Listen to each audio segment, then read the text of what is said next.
মে রোজ সোমবার, এখন 4টা 41 বাংলা টাইম। আপনারা দেখতে পাচ্ছেন গোল্ডের 1 ঘন্টার টাইম ফ্রেম। তো আমি সর্বপ্রথম ডেইলি টাইম ফ্রেমে চলে যাচ্ছি। আমার এখানে 1 ঘন্টা টাইম ফ্রেম দেখতে পাচ্ছেন, আমি এগুলো সবগুলো রিমুভ করে নিচ্ছি। আজকে নতুন করে একটু অ্যানালাইসিস করবো ডেইলি টাইম ফ্রেম থেকে শুরু করে। আপনারা এটা হচ্ছে ডেইলি টাইম ফ্রেম দেখতেছেন। তো ডেইলি টাইম ফ্রেমে আমরা যদি লক্ষ্য করি, গত সপ্তাহের লাস্ট ডে শুক্রবার মার্কেট এখানে বুলিশ দেখাইছে। তার আগের দিন বৃহস্পতিবার যে হাই করছিল, উইকলি হাই, এটা হচ্ছে উইকলি হাই 47.65। তো 47.65, তারপরের দিন হাই করছে 47.50। তো এরপরে মার্কেট এসে ক্লোজিং করছে ভিতরে 47.15, তো 16তে এসে ক্লোজিং করছে। তো আমরা যদি ডেইলি টাইম ফ্রেম অনুযায়ী এখানে দেখি, মার্কেট আমাদের আলহামদুলিল্লাহ আমাদের এই যে বুলিশ মাদার ক্যান্ডেলটা আছে, এই বুলিশ মাদার ক্যান্ডেলটা মানে এটা হচ্ছে ওপেনিং ডে পরের দিন। মার্কেট গত যে মঙ্গলবার ছিল, ওপেনিং ডে ছিল সোমবারে ছিল এই এই বুলিশ ক্যান্ডেল। তারপরে মঙ্গলবার দিন এই বুলিশ ক্যান্ডেল করার পরে মার্কেট এখানে দেখতে পাচ্ছেন যে উপরে হাই ক্রিয়েট করছে, হাই ক্রিয়েট করার পর আর হাই ব্রেক করে নাই। আমরা যদি একটু লক্ষ্য করি, আজকে আমরা ইন্টারডে যদি আজকে ধরি, আজকে আমাদের যে ওপেনিং ডেইলিতে এটা হচ্ছে আজকে আমাদের লো ডেইলি, এবং এটা হচ্ছে আমাদের ডেইলি হাই। এবং আমরা এর ওপেনিং যে প্রাইসটা আছে, আমরা এটা হচ্ছে opening price, gap down open হয়েছে মার্কেট। তো আমরা ওপেনিং প্রাইসটাকে একটু ভিন্ন কালার করে দিচ্ছি। আমরা ওপেনিং প্রাইসটাকে আমরা এখানে পিঙ্ক কালার করে দিলাম।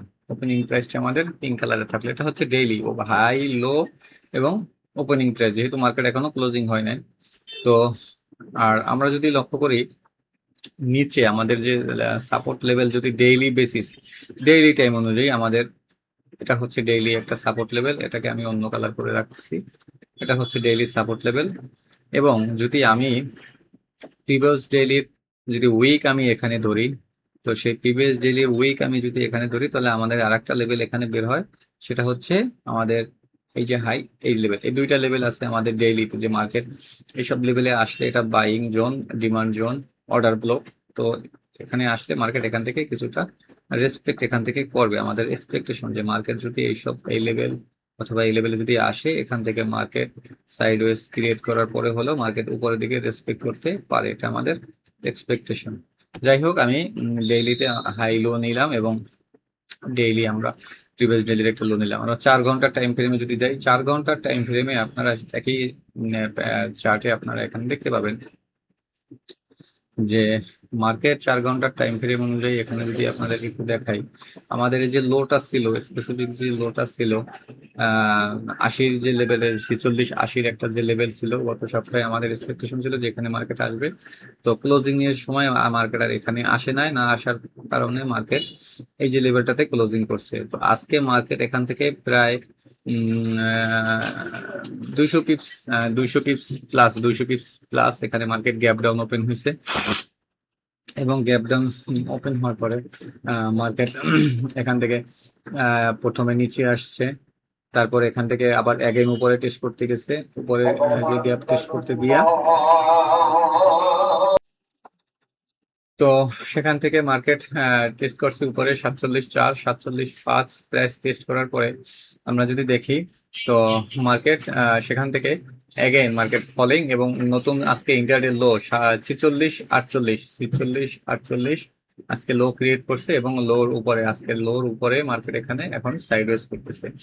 তো আমরা দেখবো ইউএস সেশন যে যদি ওপেন হয়, ইউএস সেশন ওপেন হওয়ার পরে আমাদের এই যে 47-80-র যে লেভেলটা আছে, আমাদের এই লেভেলটাকে ব্রেক করে উপরে অ্যাগেইন টেস্ট করতে যায়, তাহলে আমরা এখান থেকে বাইং দেখবো যদি যায়। আর যেহেতু ওপেনিং ট্রেন্ড বেয়ারিশ, তো সেক্ষেত্রে আমাদের যেটা এক্সপেকটেশন থাকবে যে লোটা ব্রেক করলে আমরা এখান থেকে টেস্টে অ্যাগেইন আমরা এখান থেকে সেল দেখতে পারি। এবং যদি এখান থেকে সেল হয়, লো ব্রেক করে, তাহলে আমাদের এই যে ডেইলি টাইম ফ্রেম অনুযায়ী যে মাদার ক্যান্ডেলের যে আমরা লো এবং টেস্টের যে লেভেল বের করছি, আপনারা 4 ঘন্টার টাইম ফ্রেম এখানে দেখতে পারবেন যে আমাদের এই যে পয়েন্ট আছে, এটা হচ্ছে ডিমান্ড জোন। মার্কেট যদি এখান থেকে নিচে আসে, আমাদের এই যে লেভেলে আসলে আমরা এখান থেকে কিছুটা বাইং আমরা দেখতে পারি, তো সেটা এভিডেন্সের উপরে ডিপেন্ড করে, যেহেতু যুদ্ধ আবার শুরু হচ্ছে, তারপরে বিভিন্ন রকমের আক্রমণ সেটা হচ্ছে ইরান এবং আমেরিকার। তো ওভারঅল মিলিয়ে আমরা মার্কেটকে একটু প্যানিক মোডে দেখতে পারি, বাট সেক্ষেত্রে আমাদের সেই প্যানিক মোডের ভিতরেও আমাদের দেখে শুনে কাজ করতে হবে। আর যদি আমরা 1 ঘন্টার টাইম ফ্রেমে যাই, 1 ঘন্টার টাইম ফ্রেমে আমরা দেখতে পারি যে আমাদের গত সপ্তাহে আপনাদের সাথে যেটা আলাপ করছিলাম, গত সপ্তাহে আমাদের এই যে লোটা করে গেছে, এখানে যে প্রাইস এখন মার্কেটে 46, 64, 60, 65 আছে। তো আমাদের এক্সপেকটেশন ছিল, আমি আপনাদের সাথে শেয়ার করছিলাম, আপনাদের মনে আছে সম্ভবত, আমার এই যে লেভেলটা ছিল 46, 35 থেকে 46, 50, যে এই প্রাইস অ্যাকশনের ভিতরে মার্কেট আসলে এখানে এই যে টেস্টটা ছিল, এই টেস্টে যদি এখানে আসে তো এখান থেকে বাইং করবো। বাট আমাদের কাঙ্ক্ষিত সেই লেভেল পর্যন্ত আসার আগেই মার্কেট এই লেভেলে এখানে টেস্ট করার পরে এখান থেকে মার্কেট উপরের দিকে চলে গেছে। তো যাই হোক, যেটা চলে গেছে আমরা মিস করছি, ওটা নিয়ে কোনো কথা নাই। তো আমাদের অ্যাগেন কিন্তু আমরা দেখতে পারি যে আমাদের এই যে ডিমান্ড জোনটা ছিল 50, আমাদের ডিমান্ড জোনে কিন্তু আজকে মার্কেট ক্যাপ করছে, তার উপরে মার্কেট এখনো অবস্থান করতেছে। যদি এটা লো ব্রেক করে তাহলে আমরা এখান থেকে কিছুটা সেলিং, এবং আমাদের এই যে ডিমান্ড জোনটা আছে, স্ট্রং ডিমান্ড জোন, সেই ডিমান্ড জোন পর্যন্ত আমরা দেখতে পারবো যে সেলিং এ পর্যন্ত আসবে, এবং এখান থেকে কিছুটা বাইং আমাদের মার্কেটের এক্সপেকটেশন থাকবে। আমি যদি অয়েল নিয়ে কথা বলি, আপনাদেরকে যদি অয়েলের প্রাইসটা একটু দেখাই, এটা হচ্ছে অয়েল। তো অয়েলটা আপনারা দেখতে পাবেন যে গত সপ্তাহে যখন অয়েলটা বেয়ারিশ মোমেন্টামে ছিল, আপনারা দেখতে পাচ্ছেন এখান থেকে অয়েল বেয়ারিশ মোমেন্টাম, একটা বেয়ারিশ চ্যানেল ক্রিয়েট করছে। এই যে লেভেল থেকে, এই কি লেভেল থেকে অয়েল এখান থেকে বিগ সেল হয়েছে। এই যে গত সপ্তাহে আমার যে নিচে সাপোর্ট লেভেল ছিল, সেই support level, first support level, second support, third support. তো সেই সাপোর্ট লেভেলে যে প্রথম যে সাপোর্ট লেভেলটা, সেই প্রথম সাপোর্ট লেভেলটা থেকেই মার্কেটে, যে ফার্স্ট সাপোর্ট লেভেল থেকেই মার্কেট এখান থেকে অ্যাগেন পুল ব্যাক, অ্যাগেন টেস্ট, আমাদের এই যে হাইটা ব্রেক করছে। হাইটা ব্রেক করার পরে মার্কেট এখানে এসে সাইডওয়েজ কন্টিনিউ করছে। এই গত সপ্তাহে ক্লোজিং ছিল এই লেভেলে। আজকে মার্কেট আপনারা দেখতে পাবেন যে এখানে এটা 1 ঘন্টার টাইম ফ্রেমের চার্ট, একটা বড় মাদার ক্যান্ডেল ক্রিয়েট করে এর উপরে ব্রেক করছে, এই লেভেলের উপরে ব্রেক করছে, এবং এখান থেকে কিছুটা সাইডওয়েজ হয়ে অ্যাগেন টেস্ট করছে, আমাদের এই যে লেভেলে টেস্টে আসছে। তো অয়েল যদি এখান থেকে বুলিশ হয় তাহলে আমাদের গোল্ড আরো নিচে যাওয়ার সম্ভাবনা আছে। যদি অয়েলের প্রাইস এখান থেকে কিছুটা কারেকশন আমরা লেভেল পর্যন্ত অথবা আমাদের এই লেভেল পর্যন্ত আসে, তাহলে কিছুটা গোল্ড ঊর্ধ্বমুখী যেতে পারে। যাই হোক, অয়েল আমরা সাধারণত বেয়ারিশ মোমেন্টামের থেকে বুলিশ মোমেন্টামের দিকে ফলো রাখা ভালো হবে। বিশ্ব যে অর্থনীতি আছে, বিশ্বের যুদ্ধ পরিস্থিতি আছে, সবকিছু মিলিয়ে মার্কেট প্রচন্ড পরিমাণে মার্কেট ভোলাটিলিটি। তো সেক্ষেত্রে আমরা তো মানে অয়েল সেল থেকে আমরা বেঁচে থাকবো, অয়েল আমরা সেলের পজিশনে যাব না। আমরা দেখবো যে কি এভিডেন্স দেয়। আমরা গোল্ড নিয়ে কাজ করি, সেইটা গোল্ডে নিয়ে আবার আলোচনা করি। আমরা যদি M15 টাইম ফ্রেমে চলে আসলাম, 15 মিনিটের টাইম ফ্রেম অনুযায়ী যদি আপনারা একটু লক্ষ্য করেন, আমাদের এটা কিন্তু একটা স্ট্রং লেভেল, সেই লেভেলে মার্কেট আসছে। প্রিভিয়াস এই যে লেভেলটা ছিল আমাদের, এই যে হাইটা বারবার ব্রেক করার চেষ্টা করতে পারেন, এখান থেকে ফলো হয়েছে, এখান থেকে ফলো হয়েছে, সেই যে লেভেলটা আছে, যে লেভেলটা দিয়ে মার্কেট ব্রেক করছে, দেখতে পাচ্ছেন এই যে লেভেলটা দিয়ে মার্কেট ব্রেক করছে, সেই লেভেলে মার্কেট আজকে গ্যাপ ডাউন ওপেন হওয়ার পরে এই প্রাইসে মার্কেট এখানে টেস্ট এবং ডবল বটম এখানে ক্রিয়েট করছে। তো এটা একটা স্ট্রং লেভেল হিসেবে আমরা ধরতে পারি ডিমান্ড জোন। তো যদি এই ডিমান্ড জোনটাকে ফেল করে তাহলে এখান থেকে আমরা নিম্নমুখী দেখবো। আগে আমাদের দেখতে হবে যে এই লেভেলটা আমাদের ফেল করে কিনা। ফেল করলে টেস্টে অ্যাগেন আমাদের এখান থেকে একটা শার্প সেল, এখান থেকে যেভাবে দেখতেছেন শার্প ভাবে উঠছে, একটা শার্প সেল আমরা এখান থেকে আমাদের এই যে কি লেভেল আছে, এই যে লেভেলটা আছে, এই লেভেল পর্যন্ত অথবা এই লেভেল পর্যন্ত আমরা দেখতে পারি। তো এই ছিল আজকের upcoming session analysis. Market open হলে মার্কেট কি এভিডেন্স দেয়, মার্কেটে কি পরিমাণ নিউজ আসে, ট্রাম্প কি বক্তব্য দেয়, সবকিছু মিলিয়ে জিলিয়ে আমাদেরকে দেখতে হবে যে বৈশ্বিক রাজনীতি, বৈশ্বিক অর্থনীতি সবকিছু মিলিয়ে জিলিয়ে কি অবস্থা ধারণ করে। আজকে যদি আমরা দেখি, আজকে 11 তারিখ, আজকে মার্কেটে তেমন কোনো নিউজ নেই। আগামীকালকে 6:30টায় কোর সিপিআই MM আছে। আগামীকালকে মার্কেটে সিপিআই আছে 6:30টায়। কোর সিপিআই আগামীকালকে মার্কেটে কোর সিপিআই আছে 6:30টায়।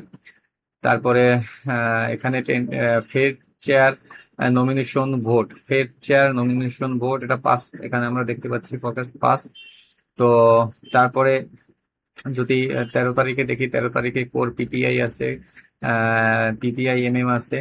এবং আমরা যদি ফাইনালি দেখি নেক্সট উইকে নেক্সট উইকে আমাদের যে লাস্ট দিন শুক্রবারে তেমন মানে ভাইটাল নিউজ ফরেক্স ফ্যাক্টরিতে নেয়। বৃহস্পতিবারে মোটামুটি কোর রিটেল সেলস এনে আনএমপ্লয়মেন্ট ক্লেমস আছে। তো আগামীকালকে বিশেষ করে যেহেতু সিপিআই নিউজ আগামীকালকে 12 তারিখ, তো সেক্ষেত্রে আপনারা সিপিআই তে এক্সপেকটেশন থাকবে যে সিপিআই তে আমরা মার্কেট কিছুটা যদি বুলিশ মোমেন্টাম ক্রিয়েট করে করবে, যেহেতু আজকে ওপেনিং ট্রেন্ড বেয়ারিশ, তো আমরা দেখবো যে মার্কেট বেয়ারিশ মোমেন্টামে আমাদের আসে কিনা, সিপিআই তে কি ডাটা আসে তার উপরে ডিপেন্ড করবে। যাই হোক, ওভারঅল আমরা এখানে এখন যে চার্ট অনুযায়ী এখানে মার্কেট আমরা যা দেখতেছি, আমাদের এই লেভেলটা যতক্ষণ অ্যাক্টিভ আছে, 15 মিনিটের টাইম ফ্রেম, আমাদের এই লেভেলটা যতক্ষণ অ্যাক্টিভ আছে ততক্ষণ পর্যন্ত আমরা এখান থেকে বাইং ট্রাই করতে পারি। বাট আমাদের এই লেভেলটা যদি ব্রেক করে ফলস করে, তাহলে আমরা দেখবো যে এখান থেকে ব্রেকডাউন টেস্ট, আমরা এখান থেকে অ্যাগেইন সেলিং দেখবো। এবং আমরা এখান থেকে দেখবো যে 80-র উপরে যদি কোনো ক্যান্ডেল ক্লোজ করে, একটা বড় ক্যান্ডেল 80-র উপরে যদি ক্লোজ করে, তাহলে এর টেস্ট আমরা এখান থেকে বাইং দেখবো। তো এই ছিল আজকের upcoming news session. Market gap down ওখানে ওপেন হয়েছে, এখান থেকে সাইডওয়েজ লো ক্রিয়েট হচ্ছে, অ্যাগেইন সেল, এবং এখান থেকে সাইডওয়েজ দেখতে পাচ্ছি। তো ওভারঅল মিলিয়ে গেলে আমরা দেখবো যে মার্কেট কি এভিডেন্স দেয়, বাই অথবা সেল। আমাদের এক্সপেকটেশন থাকবে যে ওপেনিং ট্রেন্ড বেয়ারিশ, মার্কেট এখান থেকে একটা ডিপ দেবে, এক্সপেক্টেশন। তো ভালো থাকবেন সকলে, দোয়া রাখবেন। আসসালামু আলাইকুম।